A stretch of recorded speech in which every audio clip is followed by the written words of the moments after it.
To use screen recorder on POCO C75, first let's swipe our finger from top of the screen. We can swipe down again and then you will see all of the quick access icons.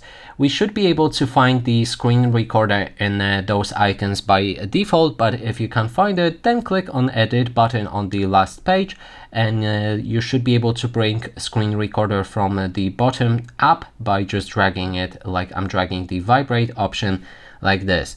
When we click on done, that way we'll be able to see our screen recorder. We can click on it and then to begin recording you need to click on this button right here on this floating panel, and the recording should begin immediately. So now to actually stop it, we need to click on this button and our screen recorder should save a file of what we've done on in our files. You can click on the pop-up to view that recording as well.